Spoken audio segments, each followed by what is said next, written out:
A very warm welcome to all of you to our May Zac chat.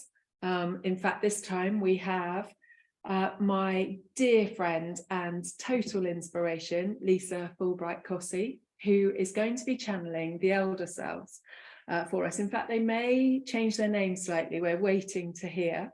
They've always been known as the Elderselves so far, whenever we've been working together. I've known Lisa for many years now, and we have become great friends.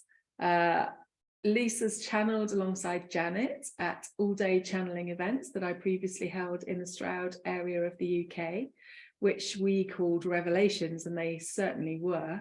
My favourite moment of all of the Revelation events has been when the Elderselves and Zac have had a chat together on stage. It's been just so fascinating and fun. They were so funny together, and the whole audience was in tears of laughter. And Lisa and I have also held fabulous evening events where you channeled the Elderselves both in Stroud and in Bristol.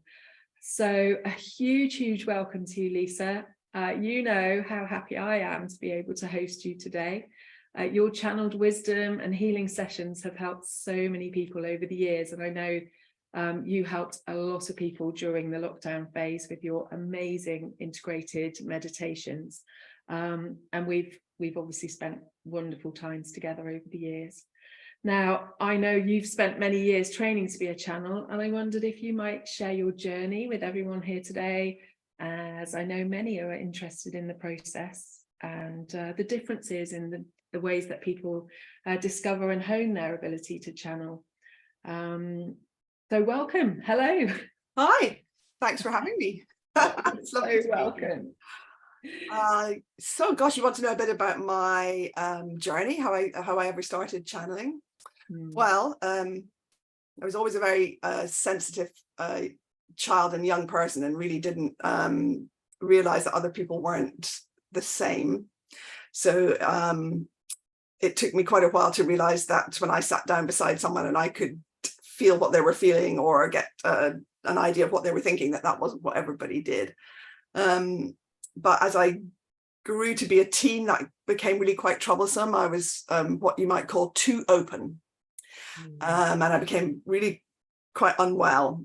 And in my early 20s, somehow by hook or by crook, through various therapists that I was seeing, different practitioners, I ended up at the door of a chap called Tony Neat, who worked at Runnings Park in West Malvern.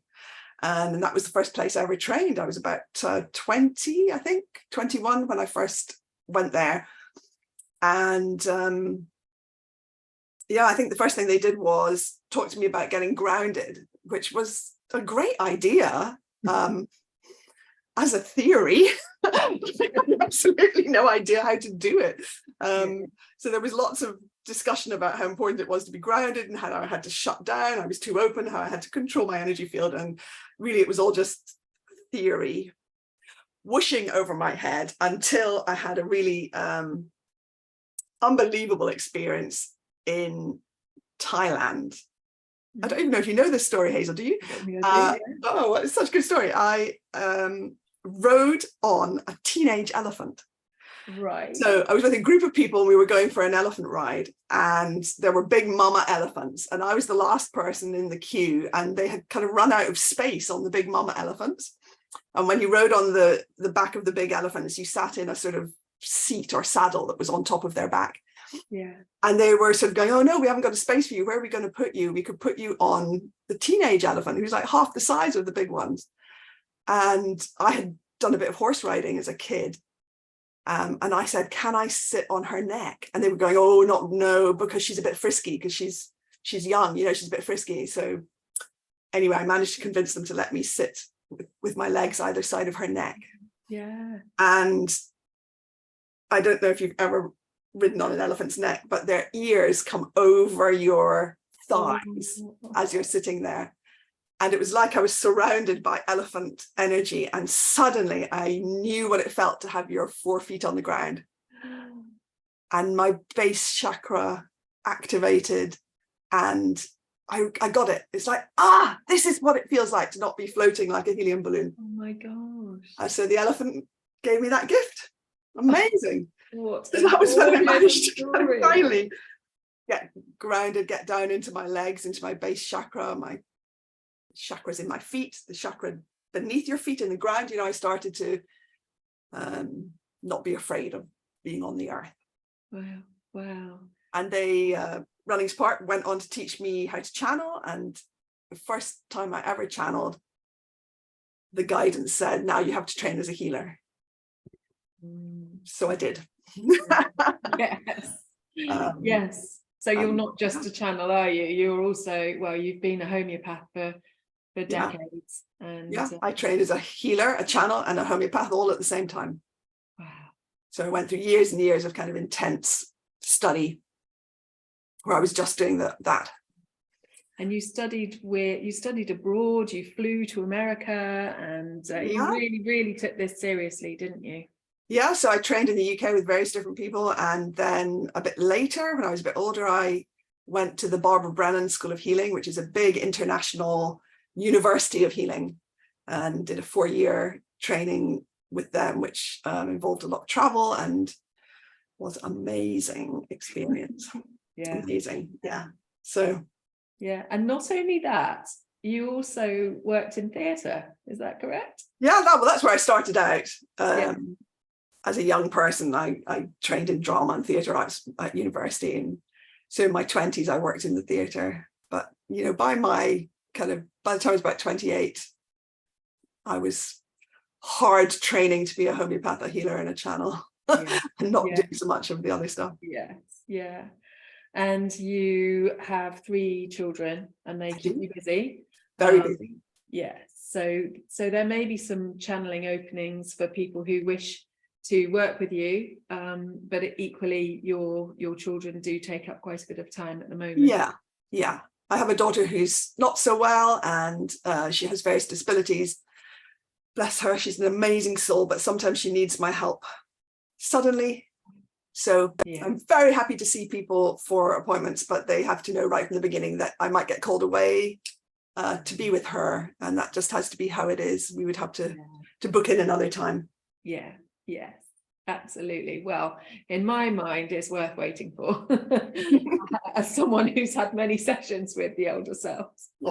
I'm so looking forward to speaking with them today and to share them with all of you. It's an absolute joy that we've been able to bring Lisa to you, and obviously it comes because Janet's unwell, and as you've seen from the video that we shared, she is on her healing path. And Lisa and I were discussing before we came on that we're hearing of other people with very similar situations with the nervous system. So if any of you wish to share that video with Janet, with people, for encouragement that it can be a bit of a long journey, but there is a light at the end of the tunnel, and hopefully that will help people not give up hope during the journey. Maybe we could ask the Elderselves a little bit about it as well, just from their perspective, because we've been hearing a lot about healing from the Galila Collective, and sometimes it's just nice to have different aspects coming through. And I know that it's very dear to your heart too. So shall we meet them? Sure. Do you want to tell them a bit about how you channel and what people might expect as they come in? So I thought people might be interested to know the process that I go through when I channel. So the first thing to say is that I set up some really strong boundaries around the work. And, there's so many different ways that you can do that, but I basically create a very boundaried and safe and what I would call sacred space. Yes. And part of that is setting the intention for the work. So I'm always setting a really clear intention that this work be for the highest good of all, that I do no harm. And what I mean by that is that sometimes we have ideas at the level of our kind of everyday self or our ego self about what's right or wrong for people. We've got lots of opinions, but sometimes we don't really know, their higher self might have other ideas about what's right for them and for their journey and for their life experience. So I'm always affirming before I do any sort of work that I'm not interfering with that for other people. I think that's really important. So having done all that, I'll do what I'm going to do in a moment, which is that I start to fall still. I close my eyes, and I start to access what some people would call an inner space. But for me, I think I would call it an altered state of consciousness. I start to slip into an altered state of consciousness that for me feels very, very expansive. So I literally feel the size of a city block or bigger. I mean, there's times when I feel the size of the cosmos.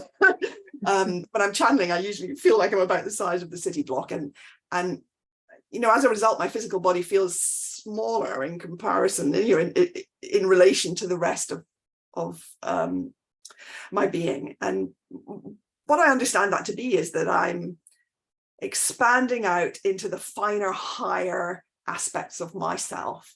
Mm-hmm. And at those finer, higher aspects, we stop being so much an individual and we start to connect into more of the group consciousnesses, and perhaps you might say the higher densities or dimensions. It's difficult to know what language to use. Yeah. And part of the way I do that, I mean, I've done it so many times now that there's a sort of familiar pathway. But if I analyze what I'm doing, I'm very definitely opening and activating my chakras, my whole chakra system, and expanding my energy field and expanding out into the greater, wider, deeper, finer aspects of my energy field. And then what I feel is as if an energy is coming to join me in that place. And I think when I first started working, I would have said, oh, that's some sort of separate consciousness that's coming in to me. Whereas now I think I'm accessing just a part of myself in a way. But I can feel it quite tangibly. And you might see, I actually feel it tracking down the right side of my face more than the left. And we have a nerve here that's called the trigeminal nerve. It kind of comes down into the side of our face here. And I feel it coming in the crown chakra, in the chakra at the back of my head, the back of my neck. And I really feel it quite tangibly in the trigeminal nerve, which is interesting, isn't it? And then I feel like I'm not thinking about what I'm saying in the way that I do in everyday life. I'm speaking much more from some kind of place where it just seems ever so articulate, doesn't it? And it just kind of flows. And there seems to be a sort of sense of knowing that I'm not always able to access when I'm in my everyday personality self, if you like. Yes. But also there's a sense of not really fully being here in the way that I am in my everyday self, because I'm in this very, very expanded place. So I have at the end this sense of coming back from far away. And I think that's because I'm sort of coming back down and in. Yeah, you're pulling your energies right in, aren't you? Right. Yeah. Yeah. Yes. That really helps to understand more about us as individuated aspects of something so much bigger. Right. And you're just getting sort of moving through those veils that keep us having our individual journeys, our soul missions, if you like, and opening up to the expanded consciousness. I love that explanation. I think that will be so helpful for everybody. And is that why they originally have called themselves the Elderselves? Because it's more than the higher self, more like more. I think the word elder, the consciousness likes the word elder because it has this sense of ancient wisdom and of deeply loving and caring for the youngsters.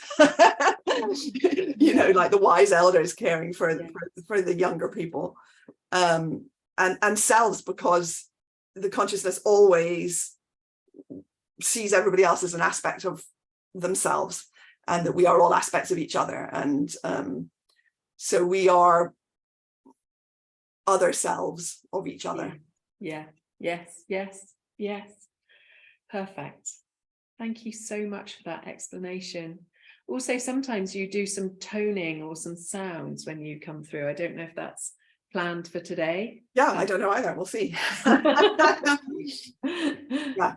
Yeah. So be prepared for if you need to skip forward, then do. But otherwise, take the opportunity to actually really sit with the energy of these sounds, because they are transmissions, aren't they? Absolutely, yeah, absolutely. Yeah. Also, Hazel, people who've seen the Elderselves before might notice a slight difference, and that's because recently I asked the consciousness if it could present slightly differently through me. And that's because I wanted it to be much more everyday and accessible to people, because it could be a little dynamic or a little off-putting. They laughed a lot, didn't they? Which was lovely. Laughed a lot, and they spoke with a bit of a sort of strange accent in a way. So I have asked that they be a little more everyday like and accessible to people. So we'll see if that is the case. It'd be interesting to see what people think. Yes, absolutely. Thank you for explaining that for those people who do know you and have been to your channeling events. That will be very useful. So over to you. All right. So I'm going to make the transition now. So hopefully it won't take too long, but you can always fast forward if you would like to. Absolutely. And also take the time just to be in the energy.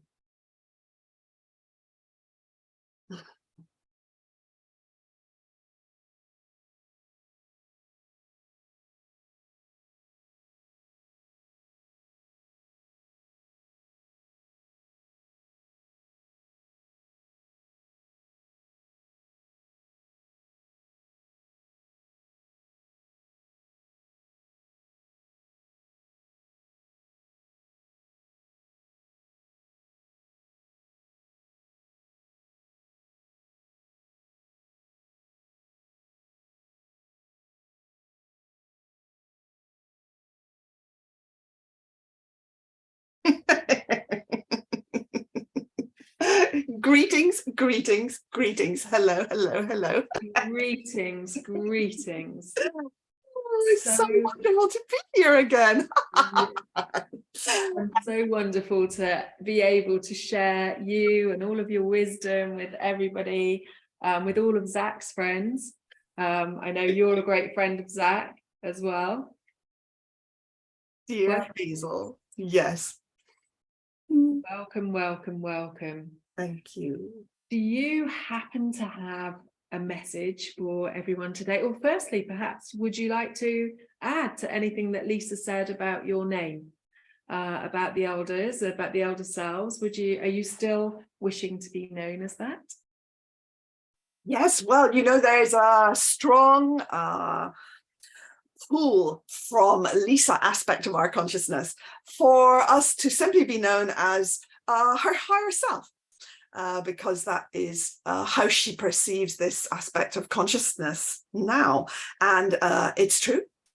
But, what we like about the word selves is that we're not just a higher aspect of Lisa aspect of being's consciousness, but Hazel aspect of being's consciousness. And of course, everybody else is also, because, we are more one than we are individual.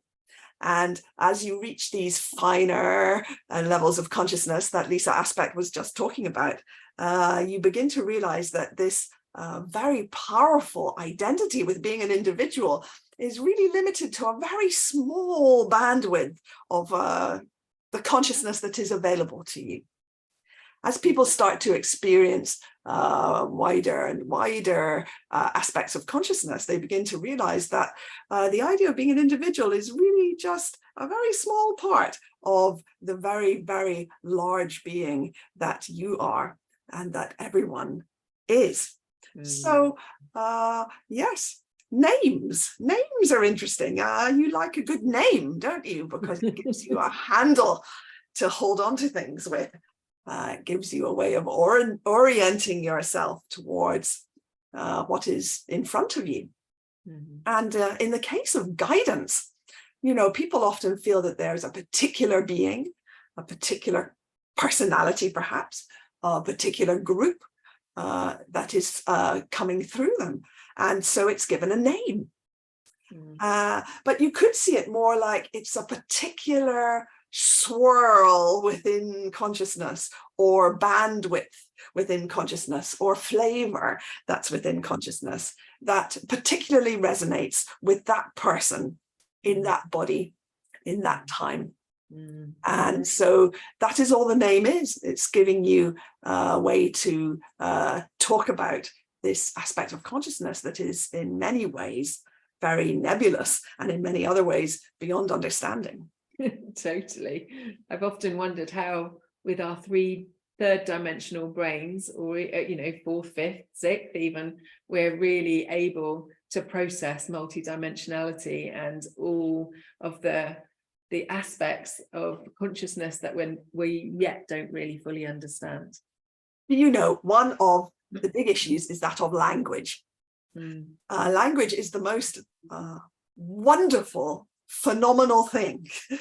And you can think of how much it brings, and how having language is so important to communicate with one another. But there's an over-reliance on language, shall we say, because sometimes there are things that we don't know how to speak about because we don't have the words, or perhaps we don't even have the concepts. And that can be a stumbling block for some people, because perhaps they don't have the language, or perhaps the language that exists isn't right for them. So people who are spiritual often talk about energy work, don't they? Yes. But if you're an electrician or a physicist, this might mean something quite different to you. Yeah. And it's because there's a lack of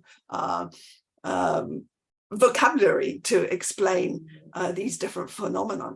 But in a way, that's not such a bad thing, because what it encourages us to do is to drop out of the analytical mind, the mental processes that are always wanting to analyze and understand and label and name and pin down, and to drop more perhaps into what we might call the intuitive thinking, the heart brain and the gut brain and the intuition aspect of the field, and to start to experience things that perhaps can't be so readily spoken about.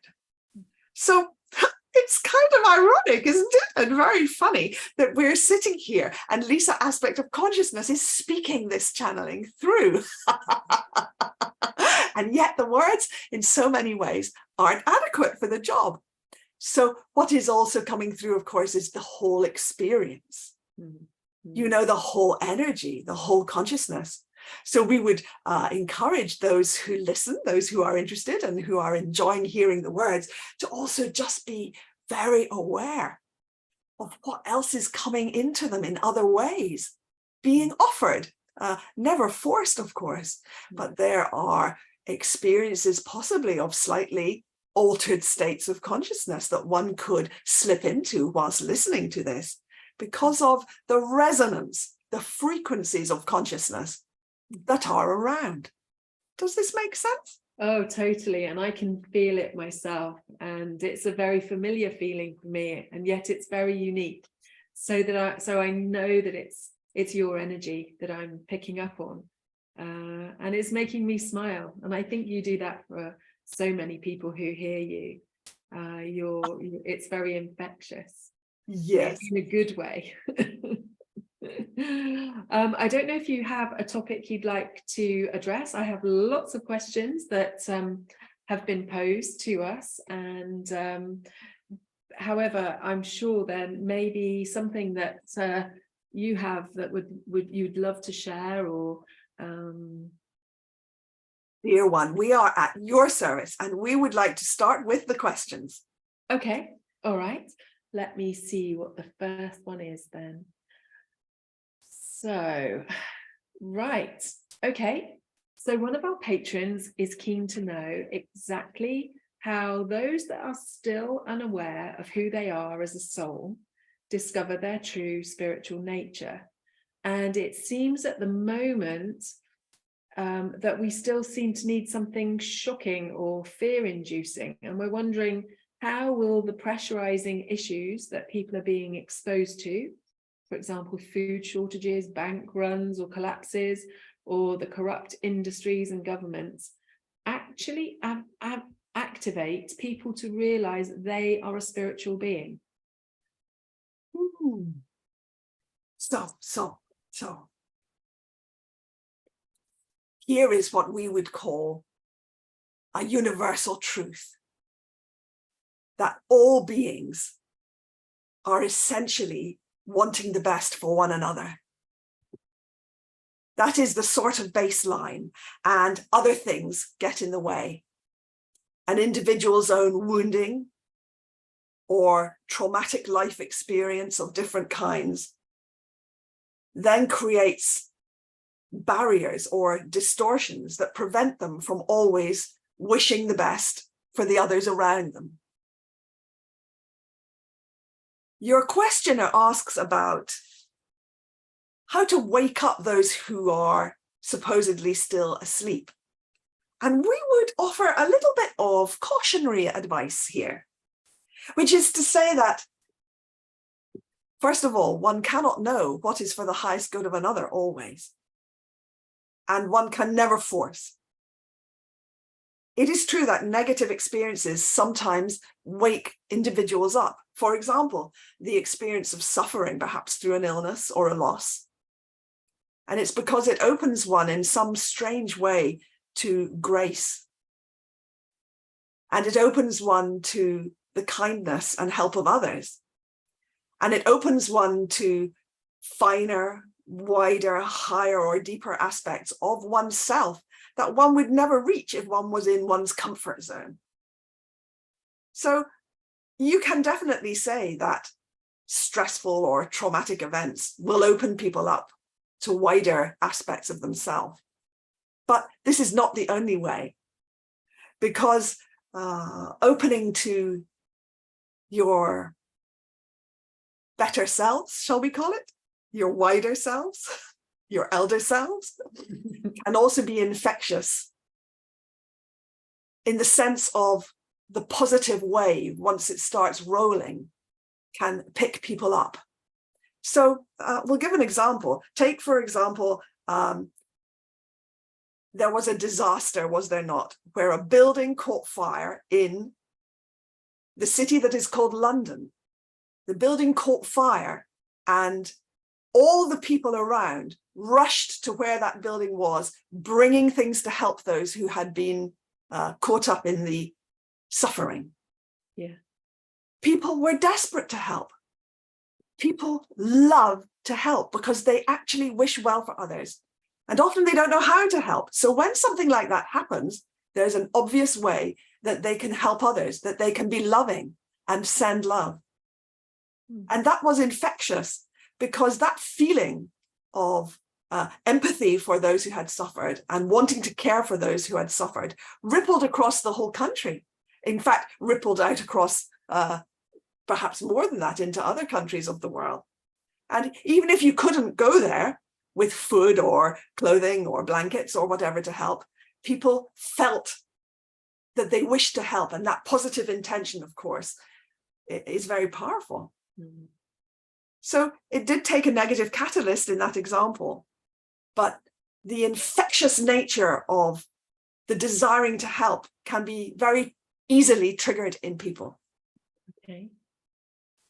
So you may be right, there may be things happening out in the world that create a lot of fear in people, but they are also opportunities to allow yourself to be loving, to allow yourself to fulfill that inherent desire that is within everyone, to wish well for others and to help others, and to get over the blocks in you that stop you doing that, whether they be trauma or similar experiences. Yeah.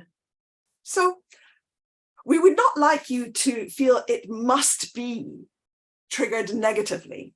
And we would not like you to feel that it must be triggered at all, because perhaps you can't make that decision for others. It is the fervent wish of many that others will wake up in this way. But we would like to suggest that it might not look exactly the way that you are asking, this channeling is going out to a particular type of person.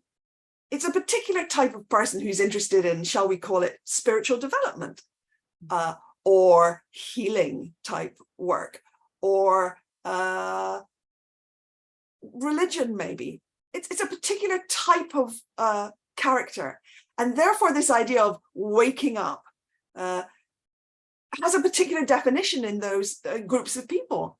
It might be said to be opening the heart, kindness, compassion, connecting with the higher spiritual part of yourself, connecting with a wisdom or a knowledge or an understanding that's beyond your everyday self. But it doesn't have to look that way for everybody. Okay. Not everybody's going to become a spiritual person. And that is perhaps a stumbling block for those who feel disheartened because they're not seeing many, many other people becoming spiritual people. But we would like to say that people can open their hearts. People can start to live more and more in kindness and compassion and joy without it having to necessarily be this definition of spiritual. Does that make sense? This is really interesting and really does make sense. I think what I remember from the questioner was they were wondering whether people actually had to become aware that they are a soul, and that these triggers would help them somehow become aware that they're a soul. But what I'm hearing from you is actually it's more about exhibiting and embodying the nature of a soul, you know, loving, compassionate, and those higher kind of qualities of from the heart. Yes, exactly, dear one, because there may be individuals for whom the word soul means nothing. Exactly. That's or for whom the word soul is actively off-putting, and yet they might be actually being very soulful. Definitely. That's a wonderful explanation. Thank you so much for that. I mean, we've touched a little bit here on things happening in the world, and I wonder if chaos were to ensue, what could we do to help? What do people need?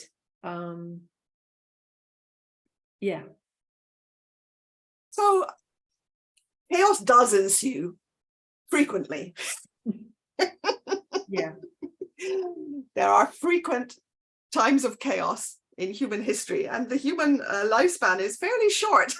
So it is easy to forget just how often there is chaos. And it is also easy to forget that there may be chaos in another part of the world, but just not in yours right now. So chaos happens. Chaos is happening. In fact, there's almost always chaos somewhere or other.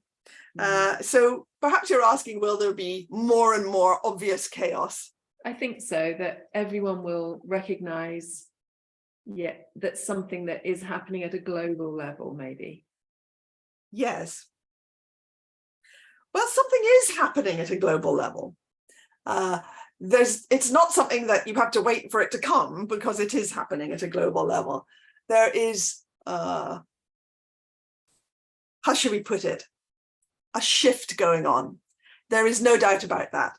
But we think that perhaps what you're asking is, will there be a very obvious, tangible turning point where there is perhaps so much chaos that there is some kind of collapse or some kind of dramatic change of the way the world is governed, or the way that communities and countries run themselves, or something like this? This is what you're worrying about, really, isn't it? Whether there's going to be this kind of obvious and sudden and grand collapse type chaos.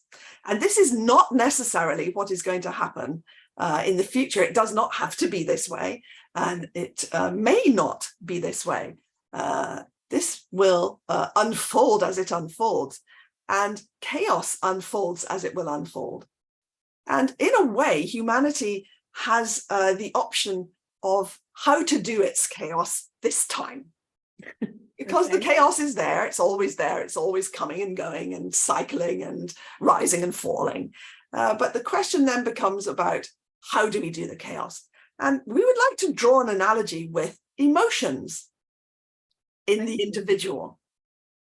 So sometimes an individual has out of control chaotic emotions, and they have no awareness that that's what's happening. The emotions just come and fly around the place and perhaps impact others, and it's all very unconscious.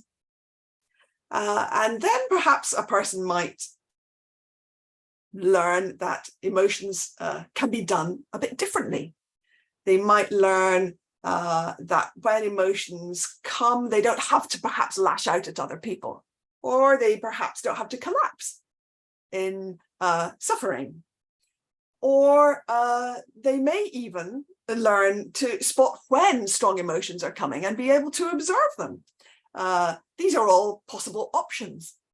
But the thing that stays the same is that the emotions will come. Yeah. The emotions will come. And even the most so-called enlightened person on the planet will have emotion. So the question becomes, how do they do the emotion?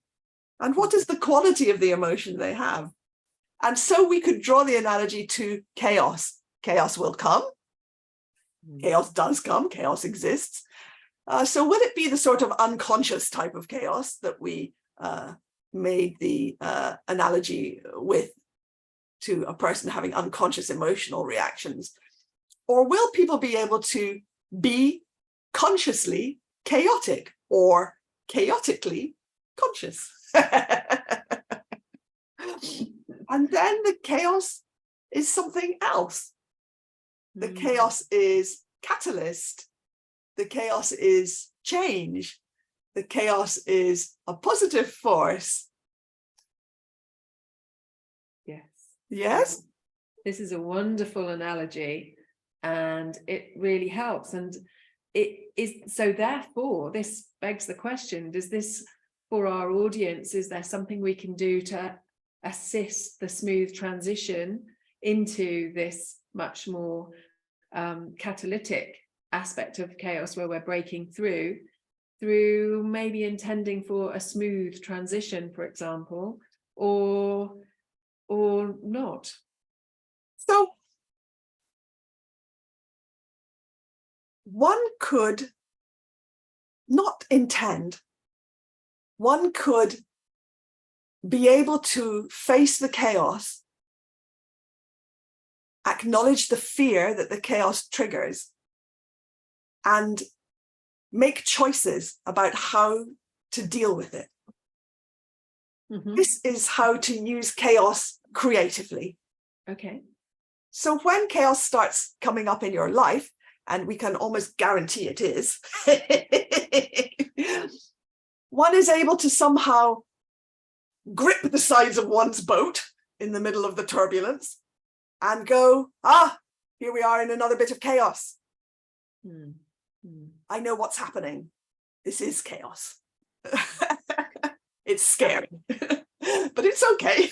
And there's other emotions going on, and there's other people. Perhaps they're more scared than you are. Perhaps they're less scared. Perhaps you can help.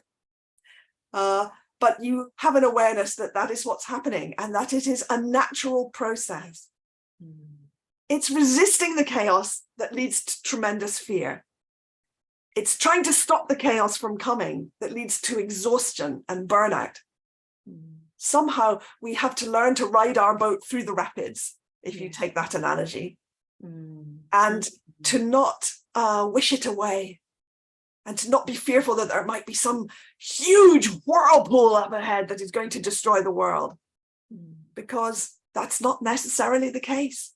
And this work, dear one, this work, and this is the most important thing, is done with each individual self within their own identity as themselves. It's one of the reasons that there is this idea of identity, of being an individual, because that is where this work can be done.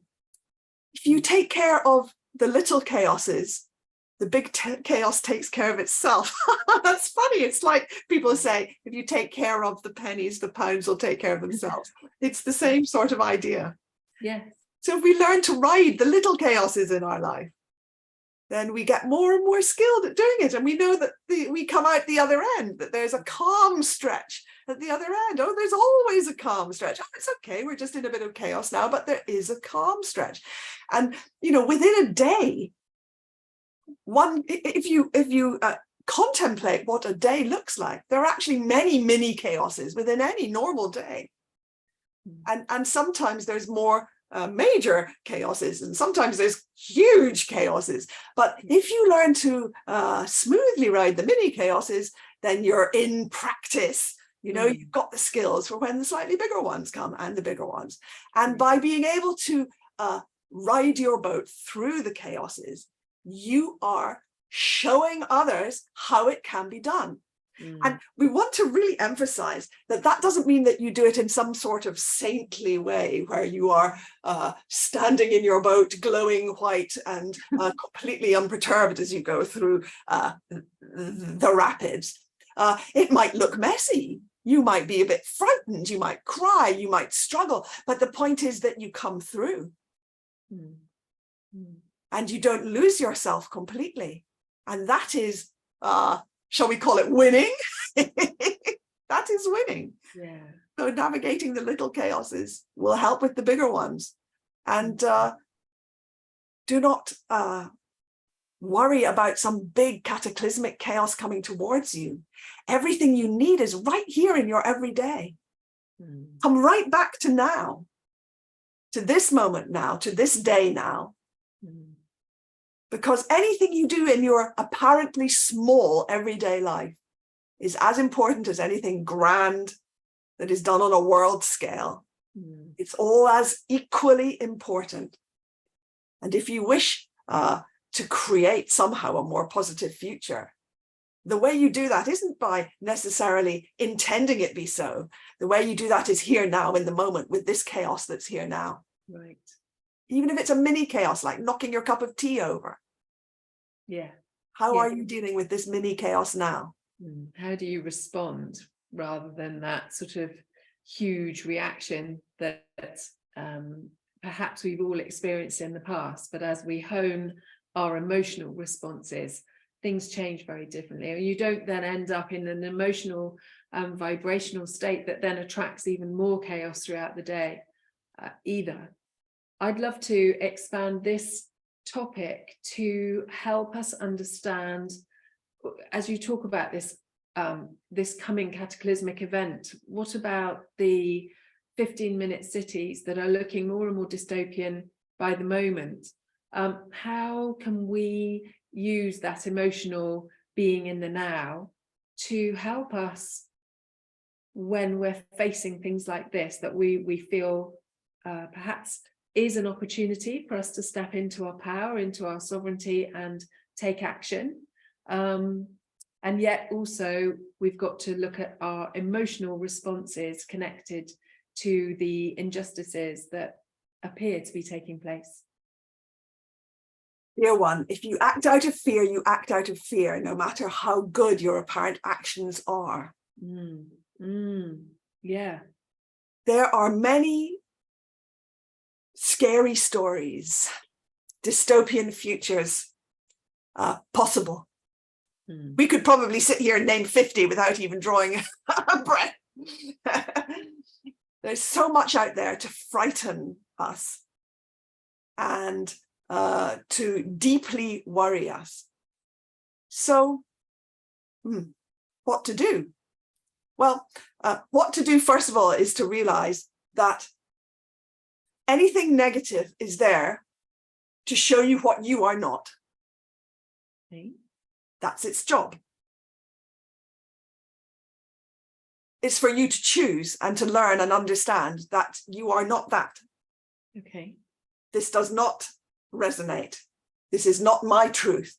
This is not my spiritual calling. This does not sit right in my heart.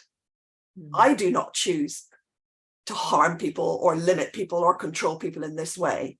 No, I choose this or this or this, but not that. That is the purpose of all these scary stories, for you to know what you are and what you are not.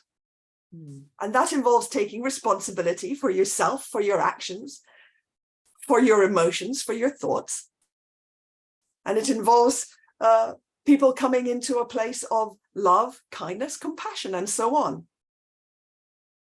All these worries are tempting to jump on board and to start to get more and more fearful about.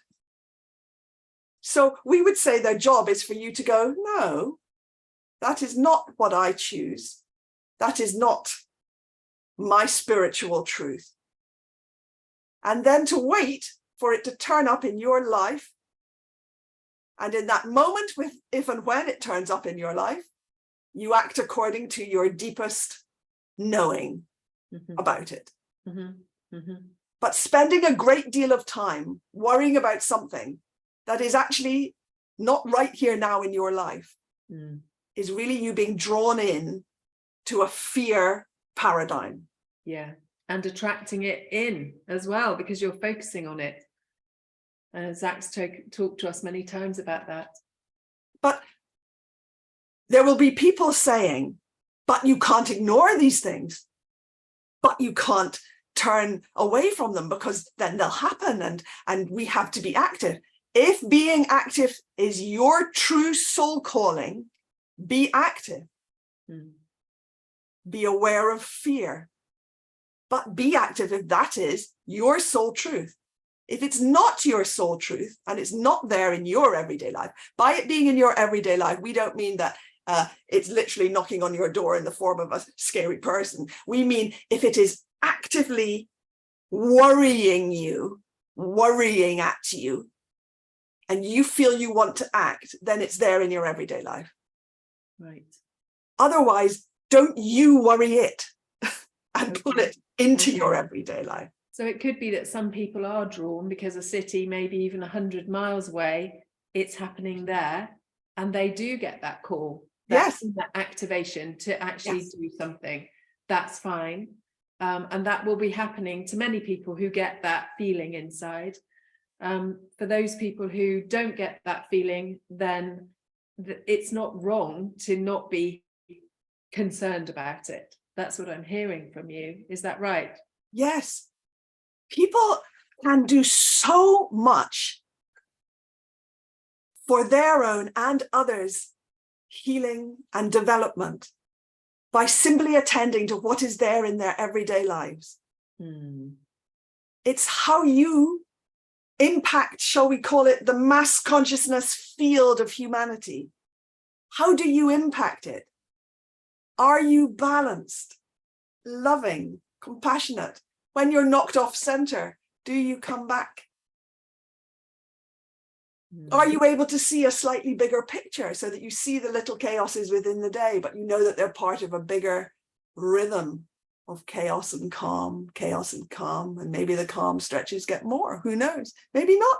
Some people's karma is that they have lots of chaos. And that's how it is for them, and not to judge that. So much work is done by how you are rather than what you do. Yeah. Do you wish well for others? Do you bring happiness, compassion, and love into the world? Then you are doing the greatest work of all. But only if it's true. Only if it's true. Not if you're just pretending, not if you're putting on a veneer or convincing yourself. If you need to perhaps release some trauma in order to be loving in your everyday, then that is your work. Yeah. That is the greatest work. Wow, this is so helpful. I feel that that last whole section, really, we can mull over it, because there's so much in there for us to really take action upon and work through the things, as you say, in order to become more authentic in our loving, in our heart-based way of being. Thank you for that reminder, because I think that clarifies a lot when there are these things popping up all over the place, is to really feel into what is our role in this, what are our feelings about it, And I love the fact that you reminded us that our everyday way of being is the most important thing that we can really be working upon. And I presume that's because it feeds the feel, the consciousness of humanity. Yes, indeed. I have another question, if I may move on. Yes, And yes. It's sort of linked, because I know you're talking about everything being here and now.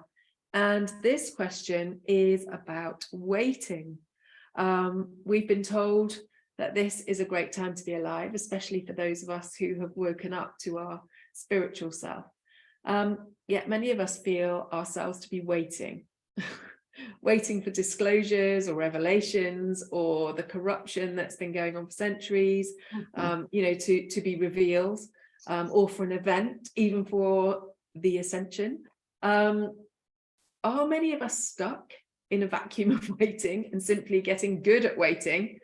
Or is waiting a cop-out? Or, well, what can you share that can be helpful for those people? I know some people have been waiting, 50 decades, not only waiting, doing things too, but yeah, I think it would be quite useful to hear your perspectives. You know, and in a way, we find the word waiting to be the wrong word. Okay. It's coming back to language again, isn't it? Maybe. Because waiting implies doing nothing, being frustrated, maybe, or bored, or stuck. Yeah. Yes? Okay. Yeah. That's what the word implies. So that somehow implies that perhaps we've arrived somewhere and there's nothing more to do but wait. Like we're at the barrier and we want to carry on down the road, but we can't. So now we have to wait. Yeah. And we have this idea that we're waiting for those other slow coaches behind us to catch up. So the barrier can be opened and we can all flood forward into some future. But we would say this is a very unhelpful way of thinking about it. And the language is not helping so much. And the whole idea of waiting is not helping. Because like we said a moment ago, even in the apparently most mundane moments, one can be doing the greatest of work. Even washing the dishes or feeding the dog. One can be living that wonderful future that you wish you were rushing towards, but feel there's a barrier in the way. Yeah. There is no barrier. You must have heard this expression, it's all here right now. It's all here now. And that is our perception, that there is no future for you to run forward into. There's no place else for you to get to as fast as possible. That it's all here now. And it's a question of how you are here now. So you can be that future you long for here now. Yeah. Thank you. And we would like to invite you to do that. But we do want to address the sense of waiting is real, though, isn't it? We don't want to dismiss that there are those who really feel a bit frustrated. And that is because they long for others to be able to be, let's put it very simply, in a happier place. Yes. They long for the world to be a happier place. Definitely. They long for more people's hearts to be open. And it is hard for them to witness this world that is full of so much negative, triggering stuff. Yeah. But as we mentioned early, it's the negative triggering stuff that allows people to recognize what they are not and what they do not wish to be and how they do not wish to be. Yeah. So in a way, it's a bit like geometry or dimensions. When you ask your questions, dear Hazel aspect of our being, there is always a linear push out to the future from you. Yes? Whereas we would like to say, come back into some kind of multi-dimensional, rounded, wonderful, sacred geometric shape. You are within and around and working within. Don't be reaching out to somewhere that actually doesn't exist, because it's all here now, dear one. Well, the next question actually is very dear to my heart and really is one of the places where I am at the moment, and that is in my garden. I am loving being in my veggie garden, and I have a question about electroculture, not permaculture, but electroculture, which is actually the ancient method of helping provide energy from the atmosphere into the soil by wrapping copper wire round a wooden stick and pulling in the universal energies to feed the soil, to feed the plants and everything. And I am loving it myself. So I was so thrilled to be able to ask this question. It seems so timely because this is where I feel mostly in my here and now, is in my garden. And I've now popped up a whole load of these wonderful structures. Can you comment on what they're doing and how we might really use them to help us create bumper crops, feed our soil, feed ourselves in a new, well, actually it's ancient, but new to many of us because it's been sort of taken off the radar for a while. Yes, indeed. So we would like to talk about the movement of energy. There's that word again, energy. So you've just described how the copper wire is taking energy and moving it and allowing it to flow somewhere else. And here's the key word: with intention. The intention is to help nourish your plants. Yeah. And to help them to grow and be healthy and perhaps bigger. So the copper wire is moving energy and focusing energy and carrying it to a place with a particular intention in mind. And so it's a very simple tool, isn't it, to do those things? Yeah. So a Tai Chi master or a healer or one of many, many other disciplines also knows how to move energy. Yeah. They often do it with physical movement and with intention. And so one can grow one's crops by feeding them that energy in many different ways. There's different technologies, if you like. There's the copper wire technology. There's technologies where one works with the nature beings in different ways, or one sets intentions and puts those intentions into the earth in different ways. There's different actual physical things that people can do. And of course, there are people who just work directly with the energy and move it and direct it towards their plants and so on. And then there are those who just love their plants or sing to them or pray for them to grow big. All of these could be said to be different technologies for moving energy and focusing it with intent. So that is what is happening. And it's such a clear, simple, practical way that people can move the energy and focus it with intent.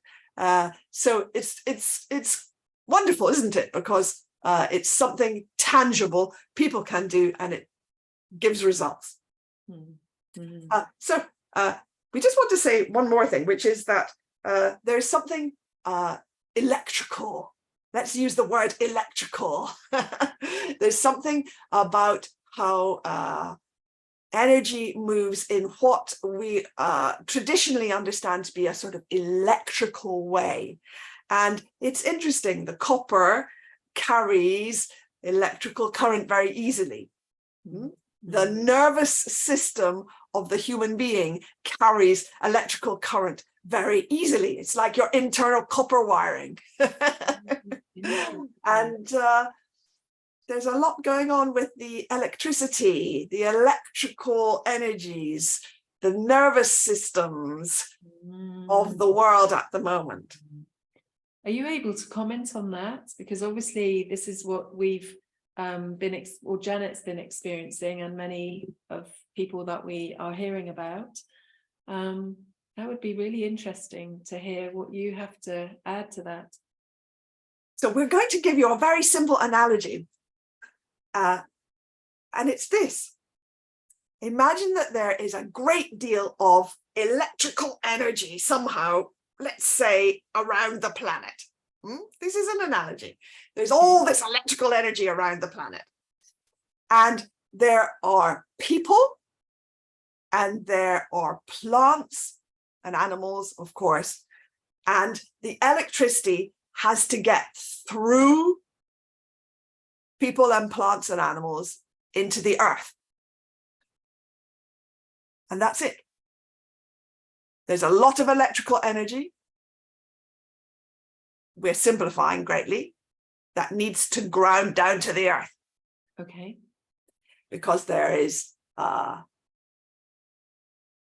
ancient way. It's an ancient way that the beings that live on the planet should be interacting with the planet itself.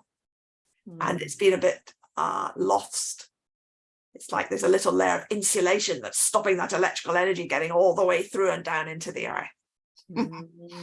So those who are quite sensitive and who are, shall we say, spiritually aligned and open perhaps to those subtler, higher, deeper, wider aspects of consciousness, can sometimes take too much electricity through them down to the earth, and it overloads the system a bit and the fuse trips.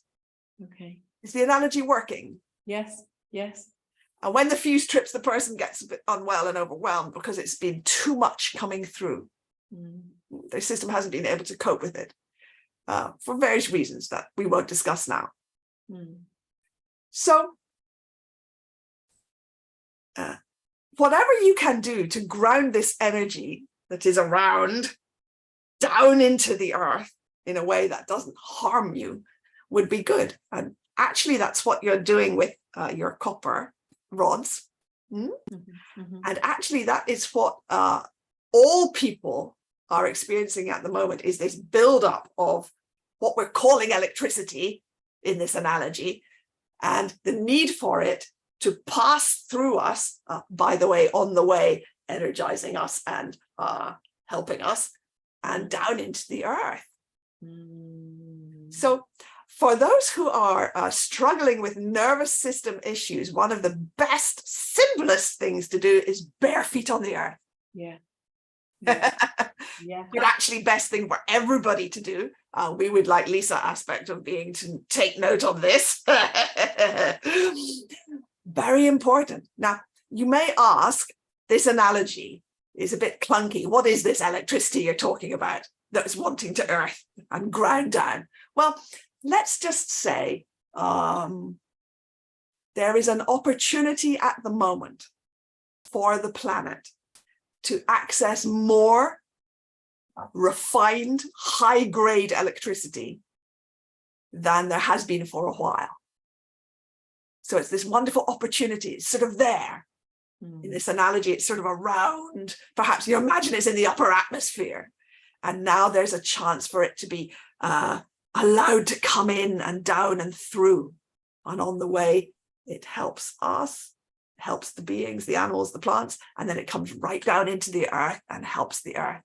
And we want to say that in this analogy, you have to see that the earth, right from its inside to its surface, and all the beings that live within and upon and around it, are all one big system.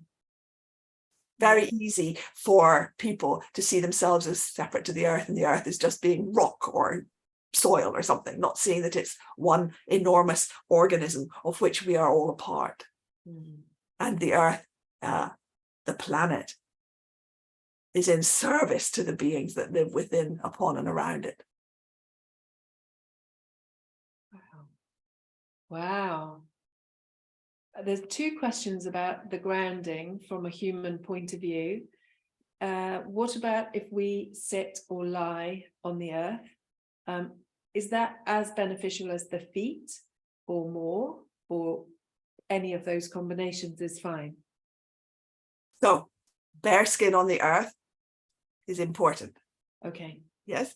If Yeah. you are horizontal with some bare piece of you touching the earth, it's still very good, but vertical is best. Okay. And this is because of the nature of the whole vertical axis on planet Earth and the connection, which you could very simply call the heaven-earth connection. Yeah. There is something about being vertical that is different, but horizontal is okay. So if you can lie on the grass in your back garden with your bare palms touching the earth, do it. Yeah. And grounding mats, grounding sheets, do they help, or is it really the best when you're actually connected fully to nature? It is 100% best to actually be connected to nature.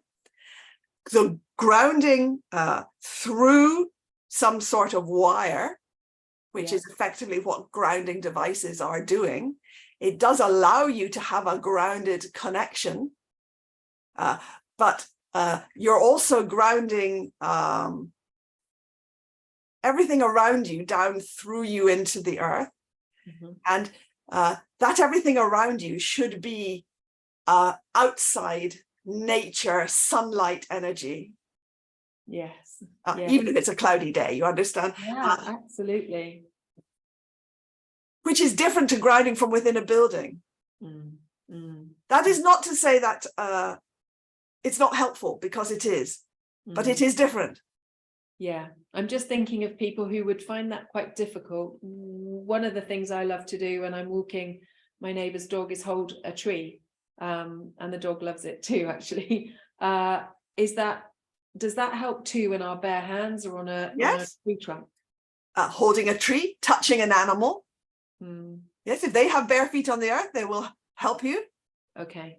But it's also about your own, this vertical axis we've been talking about. Yes. Good. So hopefully even the most person who has the most difficulty moving could sit, hopefully, with some bare feet on the earth and still have that upright aspect. And for people who are suffering with central nervous system issues, would you suggest an amount of time that would be of optimum benefit for them? Dear one, they would have to feel for themselves what is what feels right. What's right, yes. Because they must not be overloaded. Exactly. Yes. And yet it gives them the opportunity to discharge some of the extra. Yes, and for the, what shall we say, the pathways to be healed. Okay. For the copper wires, the internal copper wires. Yes. to be realigned. So they can thrive, just like these plants that are growing around the copper wire. Wonderful. I will put a link in the blurb for the electroculture information. Elderselves, I'm not sure whether Lisa's energy system is fine to answer one more question, or whether yes, one more question. Yes. Okay, so a question that I actually get asked quite often is really about the development of more nature-based communities. I wonder if these are things that you see are coming on the cards, that are an experience for various members of humanity to enjoy, and what your views on them are. Oh, sounds wonderful. That's what I think too. So you remember earlier we were speaking about those who feel called to action, and those who perhaps have more of an idea that they should be acting. And so it will be the same with how people choose to live. There will be those for whom the call to action to change how they're living is so strong that they go and do something about it. and there will be those who are not so interested. Mm. And that is fine. Mm. Because there is no one size fits all. Everybody is doing their own thing, their own journey, their own karma, their own learning experience, their own experiencing of this life. Mm. So, yes, we have no doubt that people will wish to live in different ways. Mm. Mm. Mm. Because many of the ways they live now are not fulfilling people's deepest soul longings, are they? Yeah, no, absolutely. I wonder if you could also comment as an extension to this topic on how you view cities will look in the future. Do you feel as though, Zac mentioned a while back that there is a likelihood that they would expand, and that surprised quite a lot of us who thought that cities would diminish and people would move out into nature. But what I'm hearing from you, and I've heard as well, is that again, we're here to have different experiences, and so many would choose to live in a city for all that it provides, all the amazing things it provides. Do you see the nature of cities changing though? Is it not likely, dear one, that the nature will come into cities? Oh, great way of putting it. Yes, yes. That people will value bringing nature into the city because it feels good. And it becomes possible to do so. Even in small ways, it's possible though, isn't it? Well, we've seen it around the world, cities greening up all over the place. It's quite extraordinary. Because people naturally know that this is a lovely thing. And so cities could become a really healthy place to live. That's I think what I'm remembering a question from somebody who was interested in this. Is it that cities can change into being more nourishing and nurturing and supportive for people? Of course they can, because you know, dear one, ultimately human beings do best in community. Yes. And there are often, funnily enough, experiences of community in cities that are stronger than the experience of community when people live out of cities. And the other way, sometimes in cities people are very lonely despite sometimes millions of people around them. But what we mean is not to assume that a city is always a bad thing. Yes, absolutely. And there are more and more people coming all the time, aren't there? Seems so. Is there anything you'd like to share before we say goodbye? Anything you would like to add to anything that we've already spoken about, or a different topic? Just, dear one, that we deeply and fervently send love out to everybody. And we don't mean that in a sort of greetings card way. We mean it in a truly deep way, a heartfelt way, because so many people are worried at the moment, or perhaps even actively suffering. And we wish to send love for you to feel love, the love of Gaia, the Mother Earth for you, the love of your fellow humans and your families for you, however crazy they may seem, the love of the animal kingdoms and the plant kingdoms for you, and the love of all those aspects of consciousness that you would perhaps call the spiritual realms. There's just so much love. If you could only feel the tiniest part of it, we would wish that for you, because even that is enormous. It's beautiful. Thank you so much. This has just been a dream come true for me, to be able to speak with you in this way and share you with everybody. Thank you so much for coming. It's been gorgeous. You are very welcome. I hope you've enjoyed it as much as I have, and I'm sure our listeners, our soul family, have also been enjoying it. Thank you, dear one. And now we will return Lisa aspect of being to everyday consciousness. Thank you so much, our dearest elder selves. Thank you.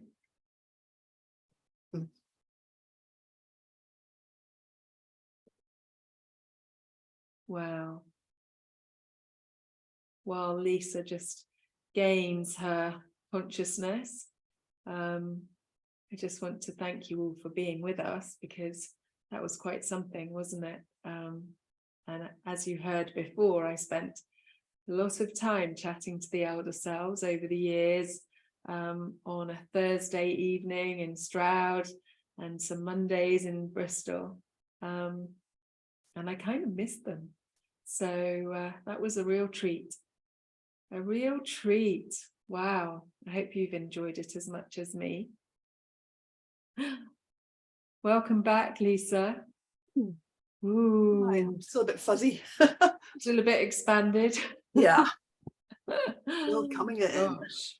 Wow. I wonder how many of us will be able to do this in the future, and can do it now in times when we need to expand to understand an issue or a way of being or something.